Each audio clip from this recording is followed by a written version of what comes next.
Cardiopodcast Especial Congreso. Un resumen diario de las novedades científicas presentadas en Granada.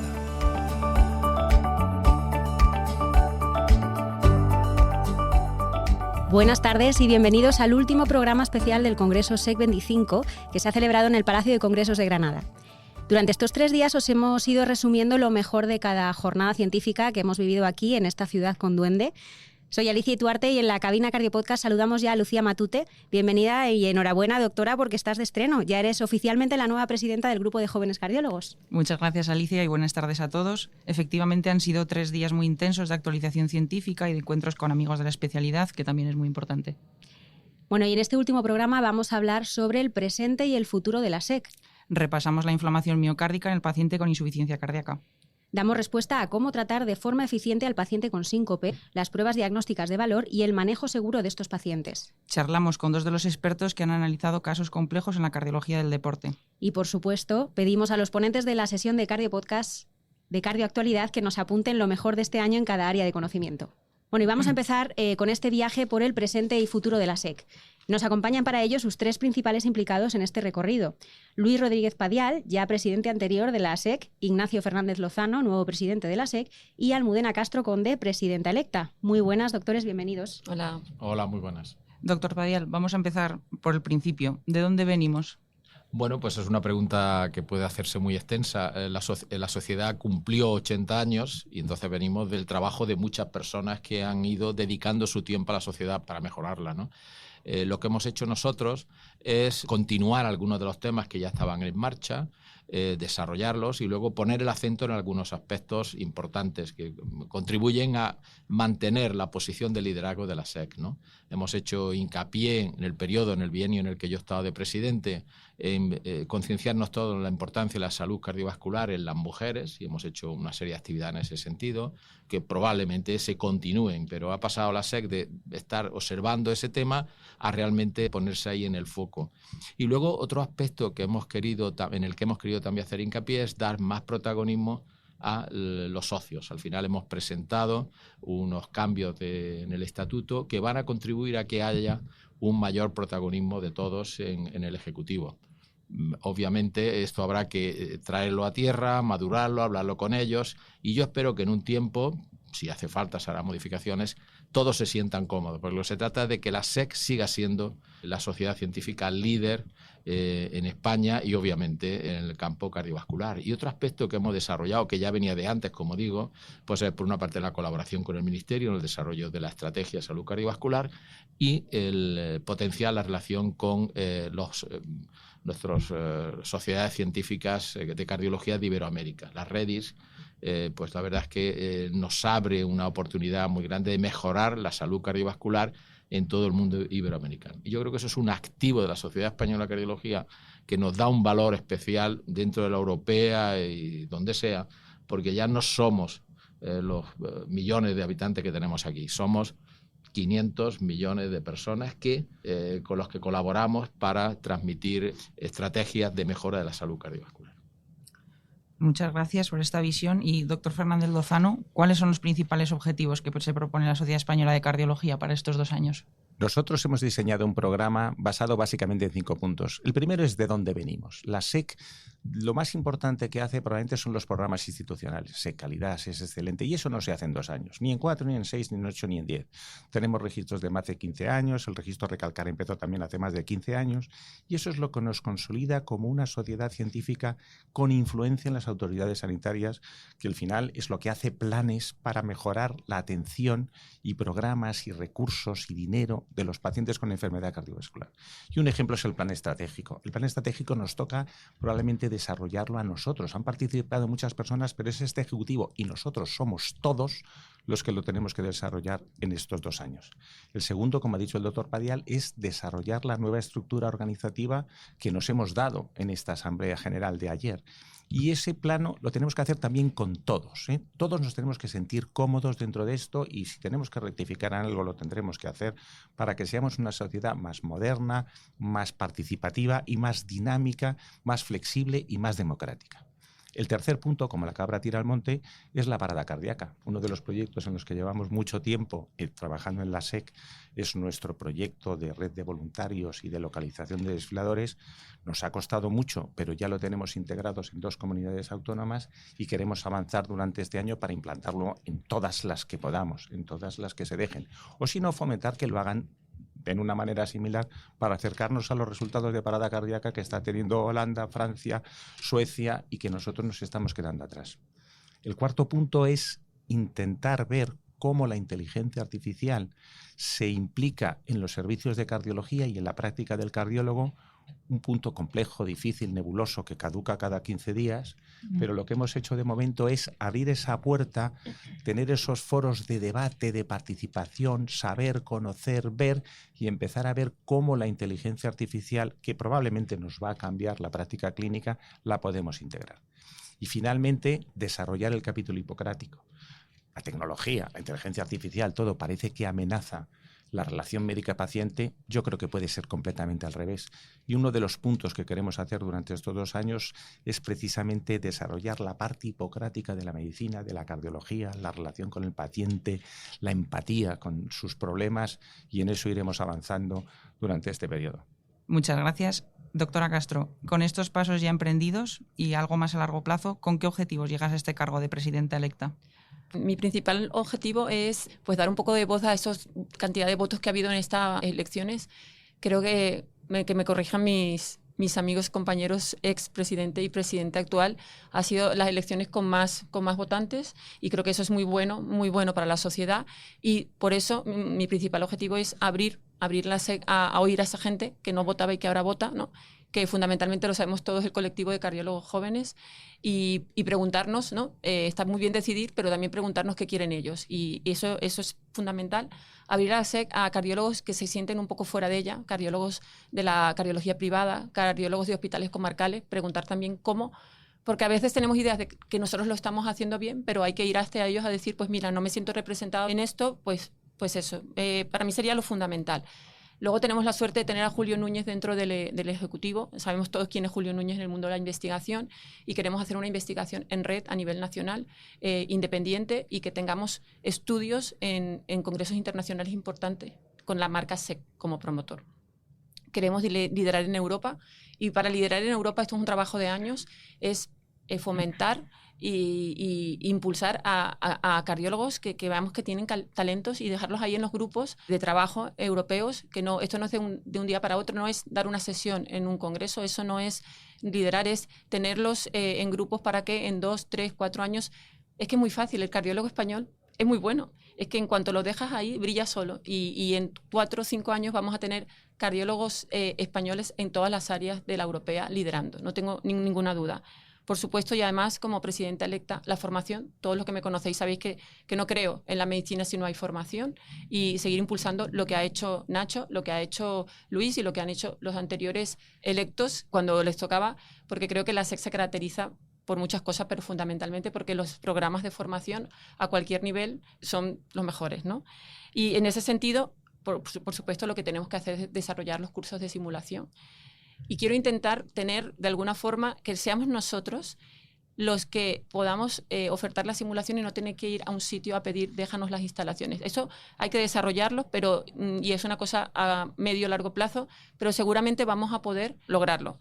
La autofinanciación, muy importante. Es verdad que tenemos partners y tenemos que trabajar con los partners, porque no es solamente partner de economía, es partners también en ideas, en recursos, en investigación, y eso es muy importante, ir de la mano con la industria y con otro tipo de partner, pero tenemos que buscar otras formas de autofinanciación, y creo que en la SEC vamos a poder hacerlo. Y ya lo último es intentar hacer un sistema de vigilancia constante de las guías de práctica clínica, y no esperar a que den una recomendación cada 3 o 4 años, sino tener expertos que puedan introducir toda la evidencia que se va produciendo continuamente en la guía para tener unas recomendaciones sobre la evidencia actual. Y eso, hablando un poco de lo que decía Nacho, es una forma de integrar la inteligencia artificial a la evidencia de práctica clínica.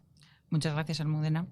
Y por último, si me podéis contestar brevemente cada uno con vuestra opinión, la SEC es una sociedad científica, ¿no?, que se esfuerza constantemente por renovarse, mantenerse a la vanguardia de la investigación, la divulgación. Este proceso de adaptación no siempre es sencillo.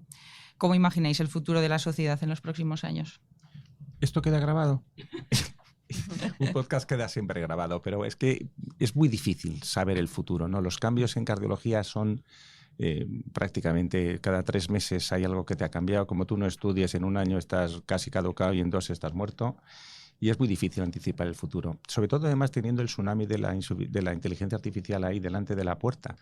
Bueno, yo creo que la SEC lo que tiene que hacer es ser una sociedad receptiva, que escuche a sus socios, que hable con todos y que busque la mejor manera de avanzar juntos. ¿Hasta dónde, hacia cuándo y con qué línea? Pues la verdad es que no sabemos, es muy difícil anticipar. Pero lo tendremos que decidir nosotros. Yo lo veo como un futuro prometedor dentro de las dificultades que acaba de comentar Nacho, ¿no? Soy un hombre habitualmente optimista y confío, aunque los tiempos son difíciles, realmente lo que fue San Agustín el que dijo que los hombres son los que hacen los tiempos. Confío mucho en todos los cardiólogos, la sociedad que ha demostrado durante tiempo que es capaz de adaptarse y de seguir avanzando.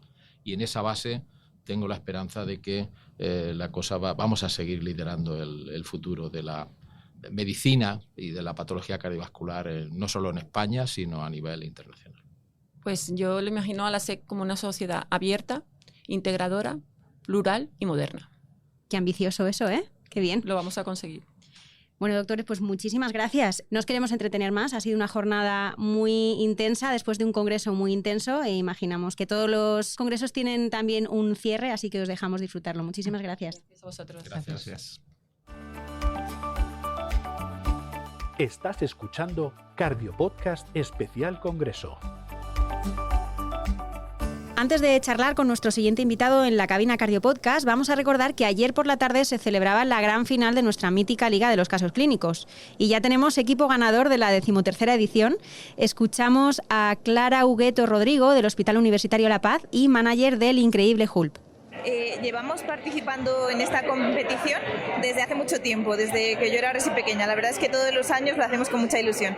La verdad es que es un proyecto en el que nosotros siempre participamos con muchas ganas, porque por una parte permite pues eso, que trabajemos en equipo, nos permite pues quedar muchas veces, también estudiar y aprender muchas cosas, y la verdad es que es una forma de compartir tiempo también entre nosotros. Qué gusto, Lucía, escuchar el ambiente que genera cada año esta final, que no deja de ser formación en cardiología y en el que se presentan además muchos casos interesantes a lo largo de las jornadas. Totalmente, una de las grandes actividades durante todo el año, que tiene su punto culmen aquí en el Congreso y que mueve a muchos residentes, muchos equipos en todos los hospitales, y es un lujo tenerla aquí y haberla podido disfrutar. Y mucha competitividad. Ayer en la sala había eso también. Mucho jaleíto. Bueno, pues seguimos repasando más sesiones de esta tercera jornada y ya sabemos que Cardioactualidad es un imprescindible de este congreso. Así que vamos a escuchar las novedades más importantes en este 2025 de cada área de conocimiento en boca de quienes las han presentado en la Sala García Lorca. Y empezamos con los apuntes de Ignacio Cruz sobre cardiología intervencionista y Cristina Enjuanes sobre insuficiencia cardíaca. Los mensajes fundamentales de la ponencia de Cardioactualidad en la parte de cardiología intervencionista los podemos agrupar en 3 bloques. En cardiopatía estructural, un estudio español, el DAPA-TAVI, que es en enfermos en los cuales tratamos con TAVI por estenosis aórtica grave sintomática que tengan insuficiencia cardíaca, diabetes o insuficiencia renal, deberíamos añadir DAPA-glifosina. También en este campo destacar la posibilidad de plantear el implante de TAVI en pacientes con estenosis aórtica grave, pero que estén asintomáticos. Esto ha sido planteado en el estudio Early TAVR y en el estudio EVOLVE. En la parte de coronarias debemos destacar que hay varios estudios que han abordado el tratamiento post-intervención. Estos estudios casi todos han abogado por terapias de un único fármaco, es decir, monoterapia, y probablemente la mayoría de los casos tiempos más reducidos. Y finalmente la publicación de las guías de la Sociedad Europea de Cardiología sobre valvulopatías con 2 puntos fundamentales desde mi punto de vista. 1, plantear TAVI en enfermos que tengan más de 70 años, antes era 75 años, y también ya plantean la posibilidad del tratamiento transcatete de insuficiencia tricuspidia para paliar síntomas en enfermos que tengan ventrículo derecho todavía conservado sin hipertensión pulmonar, como una clase 2A que antes era una clase 2B. Yo creo que estos son los puntos fundamentales de mi ponencia. En la cardioactualidad de insuficiencia cardíaca hemos repasado trabajos novedosos sobre epidemiología con datos actualizados de prevalencia y de mortalidad. Y también hemos revisado nuevos y antiguos fármacos, como por ejemplo el estudio DIGIT, el estudio Victor, el estudio Ferechev 2. Y hemos hablado de dispositivos novedosos para detectar la descompensación de insuficiencia cardíaca de forma precoz. Y para finalizar, hemos realizado alguna referencia a las terapias avanzadas, así que os animo a revisar la sesión online. Pues ahí quedan esos comentarios de Ignacio Cruz y Cristina Enjuanes. Precisamente la siguiente sesión que vamos a repasar ahora es sobre insuficiencia cardíaca. Lucía. Seguimos con insuficiencia cardíaca y unimos a todos los temas que ya han repasado en Cardioactualidad la doctora Enjuanes. Vamos a pararnos un momento en otro tema, y es en la sesión sobre inflamación miocárdica en el paciente con insuficiencia cardíaca, con Aitor Uribarri, que está con nosotros en la cabina. Hola, Aitor. Hola a todos. Bueno, Aitor, pues vamos a empezar. La primera pregunta que te planteo después de haber participado en esta reunión. La miocardiopatía inflamatoria sabemos que se define como miocarditis crónica asociada a disfunción ventricular y remodelado del ventrículo izquierdo. ¿Cuándo debemos sospechar que estamos ante esta entidad en el paciente que ingresa con insuficiencia cardíaca? Bueno, sobre todo en pacientes que hayan tenido miocarditis previa, ¿no? Pacientes que estén diagnosticados ya de una enfermedad inflamatoria sistémica, pacientes que sigamos ya en consulta por insuficiencia cardíaca y que no hayan respondido al tratamiento con cuádruple terapia, ¿no? Sobre todo si son pacientes jóvenes. En este perfil de pacientes, sobre todo aquellos que se mantienen con troponina en meseta mantenida y con BNPs que son discrepantes con respecto a su disfunción ventricular. Y luego todos aquellos que tengan en pruebas de imágenes, bueno, pues patrones característicos que enfoquen a algún tipo de miocardiopatía inflamatoria. ¿Vale? ¿Y qué papel juega la biopsia endomiocárdica? ¿En qué casos deberíamos plantearla? Siempre obligatoria en todos los casos en estos pacientes, ya que es clave para el tratamiento. Respuesta rotunda. Y una vez tenemos confirmado el diagnóstico, ¿de qué herramientas terapéuticas disponemos? Bueno, realmente los estudios de los que disponemos en miocardiopatía inflamatoria crónica, sobre todo en pacientes no relacionados con enfermedad inflamatoria sistémica, son 2 de los años 90. Y aquí es clave, enlazando con la pregunta previa, los hallazgos de la biopsia, ¿no? Porque si nosotros no hacemos en la biopsia una PCR viral, no tenemos evidencia de que esos pacientes vayan a responder al tratamiento inmunosupresor, por lo cual biopsia, si no tienes replicación viral activa, puedes tratar con tratamiento esteroideo más un segundo inmunosupresor que puede ser o azatriopina o micofenolato. Pues muchísimas gracias, Aitor. Y gracias a vosotras por la invitación. Y mientras te despedimos, vamos a escuchar el comentario de Eduardo Luján sobre la presentación en Cardiopodcast acerca de cardiopatía isquémica y cuidados críticos. Dentro del bloque de cardiopatía isquémica y cuidados agudos, este 2025 han aparecido muchos ensayos. Yo creo que muchos de ellos relevantes que intentarán cambiar las guías futuras, ¿no? El primero a destacar el estudio Reboot, dirigido por el Dr. Borja Ibáñez del CENIC, donde encontró que no existe un beneficio del uso de beta bloqueantes en pacientes tras un infarto de miocardio tratados de forma invasiva y con una FEI mayor del 40%. En contraparte, ese mismo día se presentó el estudio DAN-BLOCK, que en un perfil similar de pacientes encontró un beneficio sobre el uso de beta bloqueantes, ¿no? Afortunadamente, el doctor Rosselló, también del CENIC, en metaanálisis presentó específicamente el grupo con FEBI entre un torno 40 y 49% a favor del uso de beta bloqueantes. Yo creo que hemos de concluir que los pacientes con una FEBI menor del 50% existe evidencia a favor del uso de beta bloqueantes, y sobre las mayores del 50%, pues seguramente habrá un metaanálisis futuro que nos pueda dar mayor resolución a ello. Hemos hablado también sobre la integración tras un síndrome coronario agudo, a destacar el estudio TARGET-FITS. Es un estudio realizado en pacientes seleccionados con revocación completa y han cumplido la doble integración durante al menos un mes. El estudio comparó, por un lado, la monointegración con un inhibidor de B2 y 12 versus la doble integración durante 12 meses, encontrando no inferioridad en el grupo de la monointegración. Además, también hemos hablado del estudio DAP-SHOCK-AMI, uno de los pocos estudios realizados de integración en pacientes estrictamente en shock cardiogénico agudo, donde es verdad que podría haber algún beneficio sobre la mortalidad. Y finalmente, a destacar el papel del clopidogrel como un papel que se está intentando poner sobre el antiagregante como de elección en prevención secundaria. Y damos paso a los siguientes invitados de esta tarde, que son Felipe Rodríguez y Jaume Francisco. Buenas tardes. Hola, buenas tardes. Os hemos pedido que os acerquéis a compartir en este estudio las principales conclusiones de esa sesión sobre síncope en la que habéis participado. Antes, si os parece, vamos a abrir boca escuchando el resumen sobre ritmo cardíaco de Nayara Calvo en Cardioactualidad. Yo creo que lo más relevante de la electrofisiología de las arritmias en el último año se resume en dos apartados. Por una parte, la expansión del campo eléctrico pulsado de la PFA, que ha resultado ser una técnica igual de eficaz que las técnicas convencionales de ablación de venas pulmonares, como son la radiofrecuencia o la crioablación, pero es una técnica más rápida y más segura. Por lo tanto, es un tipo de energía que parece que ha venido para quedarse y que de hecho está pasando a ser una técnica de elección de primera línea para la ablación de venas pulmonares ya en muchos laboratorios de electrofisiología. Y un segundo apartado también relevante este último año ha sido el desarrollo del sistema de estimulación del sistema de conducción.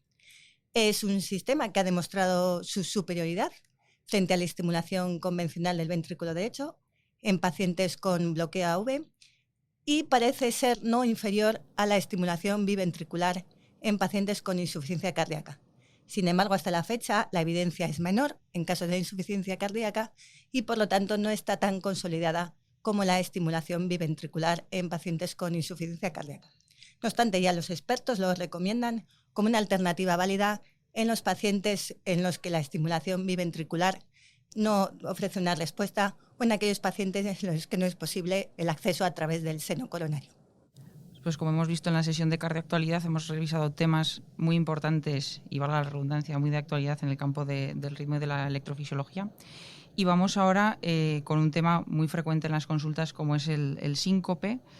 Es un motivo de consulta en el que nos enfrentamos los cardiólogos en el día a día, ya sea en la consulta, en urgencias, en cualquier ámbito. Felipe, ¿cómo debemos abordar inicialmente el paciente con esta entidad? Bueno, yo creo que el abordaje inicial del paciente con síncope se basa fundamentalmente en tres pilares que determinan la evaluación clínica inicial del mismo.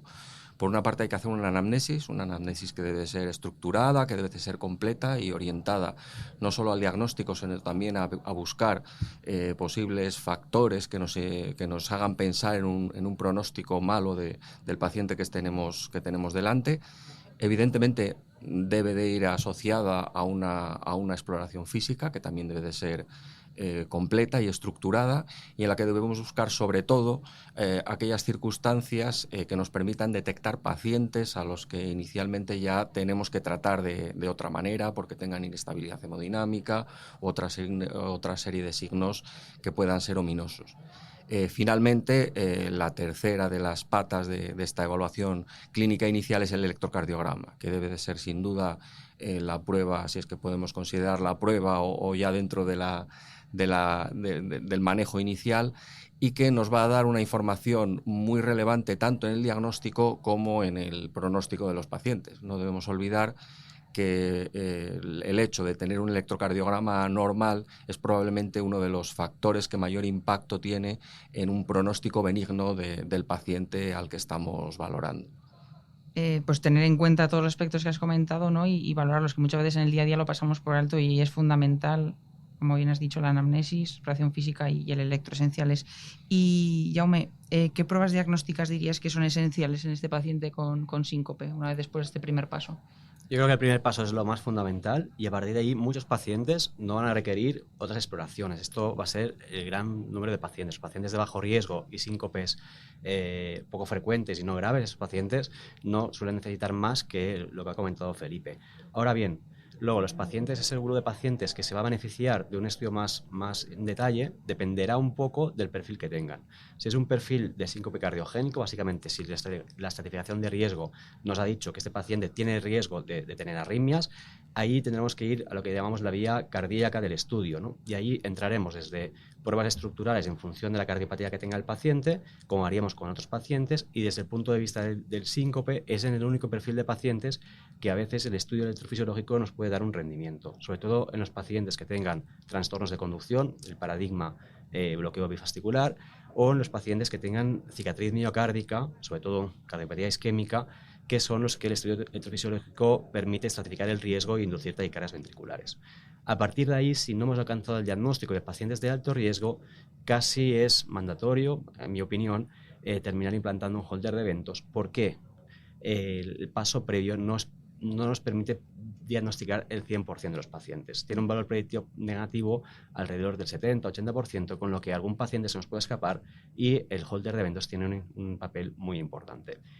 Hay otro grupo de pacientes que se pueden merecer también un estudio más profundo, que son aquellos pacientes con perfil autonómico, síncope reflejo, ortostático, pero que son síncopes graves, que son ya porque tengan factores fragilidad o se puedan tener fracturas o son síncopes muy recurrentes.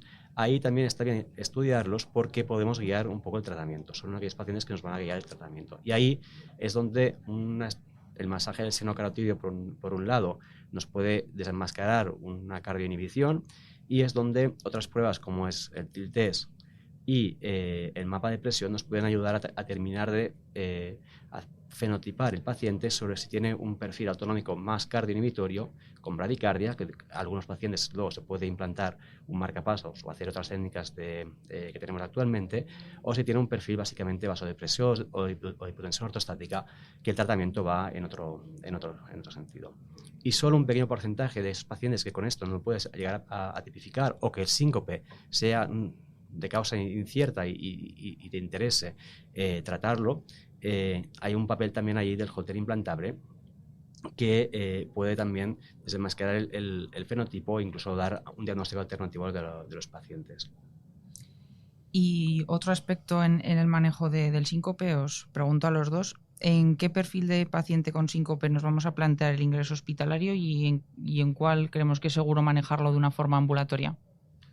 Bueno, yo creo que la decisión de si ingresar a un paciente o no con síncope es probablemente una de las más complicadas, una de las más sensibles que tenemos que tomar cuando nos enfrentamos a un paciente. Suele ser en urgencias, que es un medio hostil, porque hay que tomar decisiones rápidas y en base a veces a escasos datos.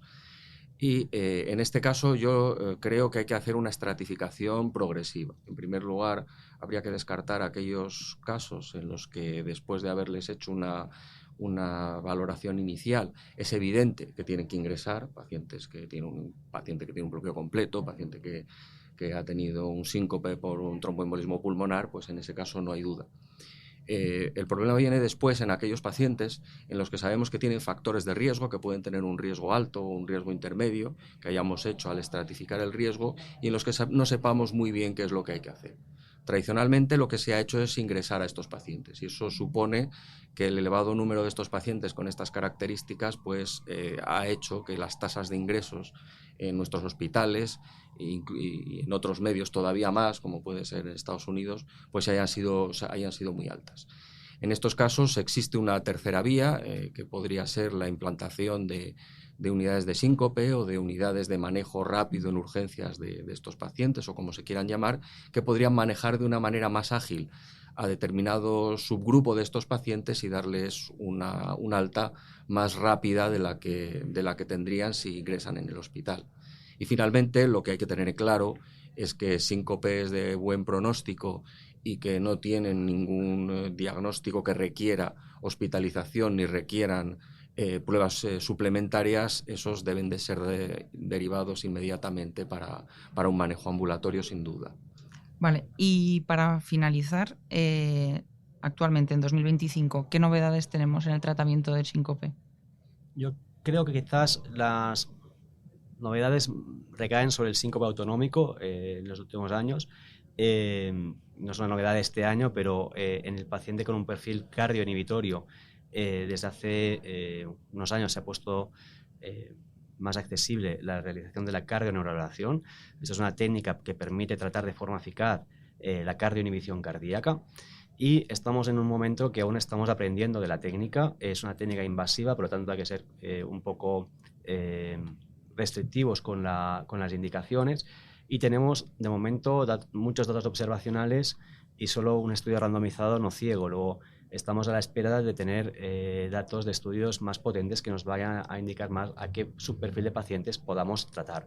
Pero a día de hoy, a esos pacientes con síncopes cardioinhibitorios muy frecuentes y estén muy sintomáticos, la cardioneurablación es sin duda una opción de tratamiento.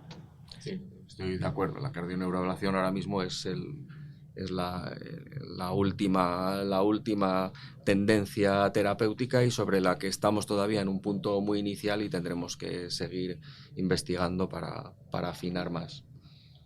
Pues Felipe y Jaume, muchas gracias por dedicarnos estos minutos aquí en Cardio Podcast. Os liberamos para volver a casa o para seguir disfrutando de Granada.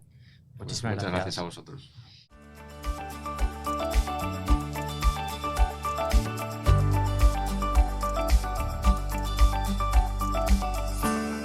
En la sesión de Cardioactualidad de Enfermería, hoy hemos podido ver 6 artículos enfermeros publicados en revistas de alto impacto enfermeros durante este último año. La evidencia enfermera de calidad de este año ha sido extensa y la gran dificultad ha sido poder escoger aquellos artículos que os aporten más a cada uno de vosotros y que además sean aplicables a nuestro entorno.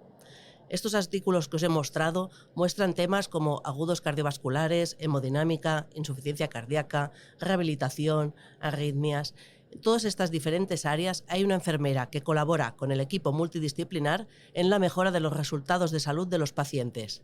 Espero haberos aportado y que conozcáis la enfermería en cardiología y desde aquí este llamamiento para crear más evidencia en enfermería cardiología para el 2026.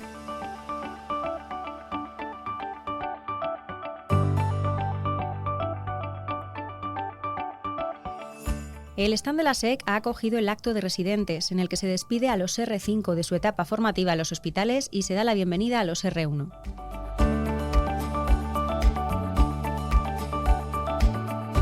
Hoy se ha hecho entrega de los premios al mérito hipocrático, que promocionan y resaltan los valores humanísticos de la profesión. Han recibido el premio Pilar Escribano Subías, Francesca Perín, Marta Farrero Torres y Carolina Ortiz Cortés, esta última en la categoría joven. También se ha reconocido el proyecto Reanimación Cardiopulmonar en la Escuela, construyendo un mejor futuro, promovido por la Sociedad Canaria de Cardiología. Por otro lado, se ha hecho entrega simbólica del premio al doctor Javier Segovia, galardonado en la edición anterior. Y el broche final en Granada será esta noche a las 9 con la cena de clausura. El año en prevención cardiovascular nos ha enseñado que tenemos herramientas cada vez más potentes, más eficaces y más seguras para el control de los factores de riesgo, sobre todo destacaría la adiposidad, que debemos incorporar a nuestra actividad diaria elementos hasta ahora un poco infraestimados o olvidados, como puede ser la inflamación, como puede ser la salud mental, como puede ser la patología específica y las variantes específicas en la mujer. Y por último, que tenemos que potenciar la investigación, porque trabajos de este año nos dicen que es la mejor manera de llegar a la auténtica prevención y evitar eventos futuros. Acabamos de escuchar las palabras de Javier Mora con lo más interesante en prevención cardiovascular. Y sin perder un segundo, saludamos a los últimos invitados del programa de hoy, Araceli Boraita y Leonel Díaz, que han participado en la sesión sobre casos complejos en cardiología del deporte. Buenas tardes, doctores. Buenas tardes. Buenas tardes. Bueno, pues un placer contar con vosotros, que hayáis estado en la sesión y que la podáis analizar a fondo con nosotros y sobre todo esto, ¿no? Casos complejos en el escenario de la cardiología del deporte. Entonces, Araceli, empiezo contigo. Una situación en la que nos podemos enfrentar en el día a día es cómo prescribir ejercicio físico en el paciente deportista que ha sufrido un infarto. ¿Cómo lo hacemos? ¿Qué debemos de tener en cuenta? Bueno, realmente el paciente deportista que ha tenido un infarto es lo que nosotros llamamos un paciente ya mayor, normalmente más de 35 años, lo más frecuente es que esté alrededor de la quinta década de la vida. Entonces, lo importante, después de que ha sufrido un accidente agudo cardiovascular, ¿no? Pues que valorar cómo ha quedado. Cómo ha quedado, que no hay isquemia, pero que no ha quedado isquemia residual, que la función ventricular está bien, que él está asintomático, que no hay arritmias inducidas por el ejercicio y que tiene pues un bajo riesgo de ese.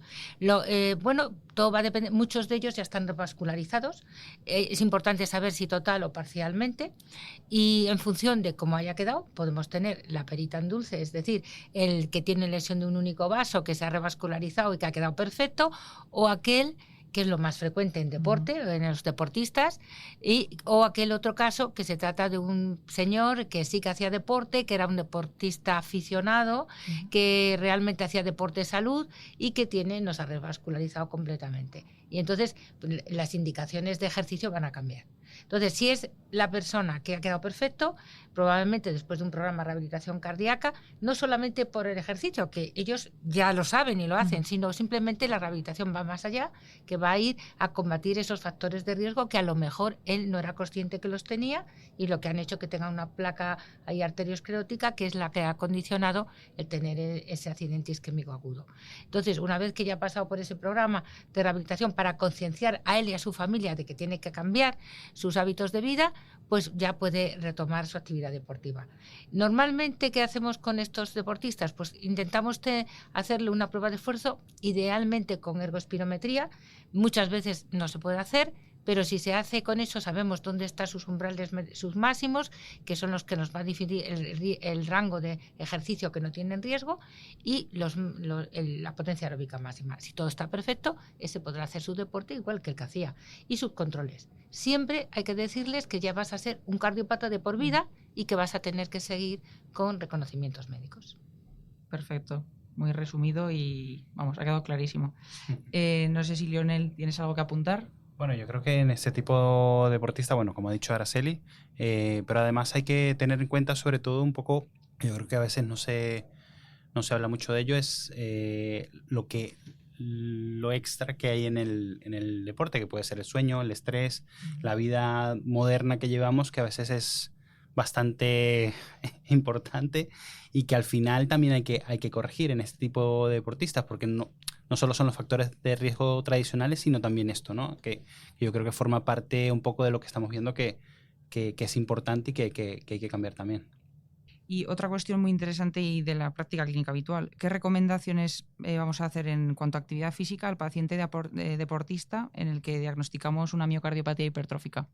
Pues bueno, la miocardiopatía hipertrófica, yo creo que el paradigma que hemos conocido siempre ha cambiado bastante en los últimos años, sobre todo tal vez en los últimos 5 años, pues tanto las guías y pues el criterio científico internacional ha cambiado bastante y ahora es mucho más permisivo. De hecho, pues eso, las miocardiopatías hipertróficas de bajo riesgo, pues en general se les permite entrenar y competir a alta intensidad, algo que antes era probablemente impensable hace 15 o 20 años. E incluso, pues eso, se sabe que el deporte moderado es bueno y se debe recomendar en hipertróficas, inclusive con algunos factores de riesgo. Y más allá, inclusive, en genotipo positivo o fenotipo negativo, eso prácticamente es una persona normal. Básicamente porque es el concepto de no discriminar por su genética, ¿no? Porque es eso, básicamente. Bueno, yo quería puntualizar a lo que ha dicho Lionel Díaz, que realmente en estos deportistas con miocardiopatía hipertrófica es muy importante un seguimiento. O sea, hay que concienciarlos que tienen una cardiopatía que puede tener problemas a lo largo de su vida y que no es que te doy hoy acto para que hagas deporte a alta intensidad o a nivel competitivo, sino te doy un acto condicionado para que sigas revisiones. Dependiendo de la edad, van a ser revisiones cada 6 meses o cada año, pero como mínimo anual. Las cosas pueden cambiar de un día para otro y entonces es importante saber que son actos y que yo siempre les digo, el deportista con miocardiopatía hipertrófica que sabe que tiene y sabe el riesgo, no va a minimizar síntomas de alarma, red flag, no va a tener un presíncope, un mareo, palpitaciones o un dolor torácico, porque ya sabe y va a parar, y entonces el riesgo baja mucho de tener un accidente cardiovascular o una muerte súbita. Eso es excepcional, gracias a Dios. Por eso hemos cambiado las guías y se les deja hacer deporte, pero que el deportista que no lo sabe y es desconocedor, que se considera súper sano, ese es el que tiene riesgo. O sea, que siempre el pronóstico va a mejorar cuando lo hemos diagnosticado y le hemos dicho que eres apto condicionado a revisión cardiológica. Muy bien. Y ya por último, en el tratamiento de la miocarditis, en cuanto a la restricción de la actividad física, ¿cómo lo aplicamos en el paciente deportista? ¿Cómo aplicamos las recomendaciones de las guías? Bueno, también han cambiado, han salido nuevas guías con respecto a la actitud en las miocarditis o las miopericarditis. Bueno, en una pericarditis aguda con afectación miocárdica, en una miocarditis, pues hay que tratarla como hasta que no pasen todos los signos inflamatorios, bien con técnicas de imagen, con técnicas de tanto de resonancia, que hoy día se le da mucho valor a la cardioresonancia, ¿no? Para ver cómo está, pues si hay realce tardío, que ya digo que si hay fibrosis, la fibrosis una vez que aparece no va a desaparecer y eso va a quedar ahí, va a ser las secuelas o la cicatriz que va a quedar, pero sobre todo que desaparezcan los datos de inflamación. Cuando desaparecen los datos de inflamación por la cardioresonancia, realmente no hay datos enzimáticos que diga que hay ya actividad de esa inflamación, se encuentra sintomático, evidenciamos que su capacidad funcional es excelente y que no tiene arritmias, pues ese deportista puede volver a competir. Pero claro, ¿cuándo? Pues va a depender cómo evoluciona. Unos pueden ser al mes, otros pueden ser a los 3 meses y otros pueden ser a los 6. Las guías dicen que ahora hemos adelantado. Antes eran 6 meses, ahora hemos bajado a 3. Bueno, yo he dado actos con 1 mes o 1 mes y medio. ¿Qué te va a depender? De cómo evoluciona y cómo se encuentra. ¿Qué hay que hacer a posteriori, sobre todo si hay fibrosis, una resonancia a posteriori a los 6 meses o al año? Por supuesto. Y otra cosa que hay que decirle, has sufrido un cuadro inflamatorio que te ha dejado o no te ha dejado secuelas, pues tú tienes que hacer seguimiento. ¿Qué opinas tú, Leo? Igual. Al final yo creo que en este tipo de deportistas lo que hay que ver es un poco la evolución que tienen, ¿no? Más que el diagnóstico inicial, pues sí, te da la miocarditis, pero cómo evoluciona esta miocarditis, si persiste la inflamación a los 6 meses, si las resonancias que vas haciendo pues se ha resuelto pues esa inflamación, el T2 te da buenos valores, pues bueno, te apoya un poco volver a la práctica y qué cicatriz te ha quedado y qué riesgo arrítmico tienes, ¿no? Qué tipo, si tienes arritmias residuales a partir de eso, o te encuentras directamente la escara, ¿no? Porque a veces no sabes que ha tenido una miocarditis, pero ves la escara que tiene características que parecen una miocarditis y bueno, te tienes que enfrentar a ese tipo de deportistas y decir, bueno, puede que hayas sufrido una miocarditis y ahora tienes una secuela, vamos a ver qué riesgo tienes ahora, ¿no? Qué tipo de arritmias puedes tener y cómo practicar deporte en esas situaciones. Bueno, es que hay que tener en cuenta que estas cicatrices, da igual que seas deportista o que seas una persona de la población general, siempre se comportan igual. Entonces eso es lo que hay que valorar. Y hemos concluido la mesa que tomar la decisión de no hagas deporte es lo fácil, que lo difícil es decir cuánto puedes hacer, y que la restricción de la actividad deportiva, sobre todo en aquellos que son deportistas de competición, pues es cambiarles la vida, porque el deporte es el eje que mueve su vida y que no hay que ser restrictivos y que por supuesto la decisión siempre consensuada entre el deportista, el cardiólogo, el médico del club, el médico federativo, para que todos en un abordaje multidisciplinar pues le podamos hacer el seguimiento y que pueda hacer un deporte seguro. Muchísimas gracias, Araceli y Leonel, por haber estado con nosotros en este programa. Un placer escucharos. Muchas gracias a vosotros por hacernos partícipe de este podcast y sobre todo para que llegue a todo el mundo. Los que no hayan podido venir hoy a la sesión de la tertulia que hemos tenido, pues les llegue lo que queríamos transmitir. Muchas gracias a vosotras. Bueno, también lo van a poder ver tanto en la web del Congreso como en Canal SEC en unas semanas, así que está todo cubierto, no os preocupéis. Y nada más, vamos a cerrar este debate con las declaraciones de Carmen Garrote sobre lo mejor en imagen cardíaca. En cuanto a la imagen cardíaca, hay 4 palabras que definen este año: multimodalidad, consenso, pronóstico y, por supuesto, inteligencia artificial. La imagen cardíaca forma parte definitiva del diagnóstico y estratificación de riesgo de las enfermedades cardiovasculares y si vemos desde el 2013 la evolución que ha tenido, ha habido un incremento en más del 300% de pruebas como la resonancia al TAC o el TAC-PET. Y esto es debido a que no tenemos enfermedades como la miocardiopatía hipertrófica, la amiloidosis, las infiltrativas, la cardiopatía isquémica, sin la realización de pruebas que antes no se hacían, por no hablaros de todo lo que es la cardiología estructural.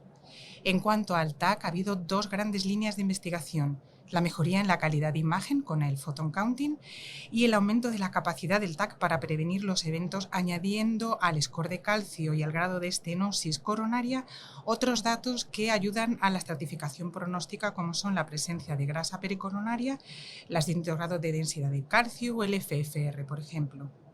En cuanto a la resonancia, nos ayuda a reclasificar a aquellos pacientes con disfunción ventricular izquierda para poder ver aquellos que se van a beneficiar del implante desfibrilador, especialmente en miocardiopatía dilatada y en esa entidad nueva que aparece en el 2023, que es la miocardiopatía ventricular izquierda no dilatada.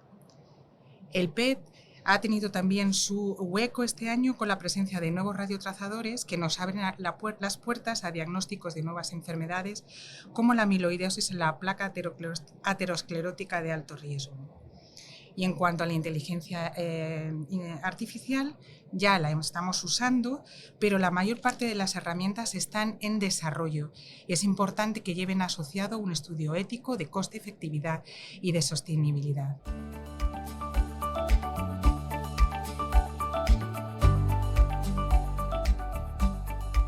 Bueno, Lucía, y hasta aquí el Congreso Nacional SEC 25 y este último programa especial. Te agradecemos una vez más la moderación en un día que además has tenido bastante intensidad.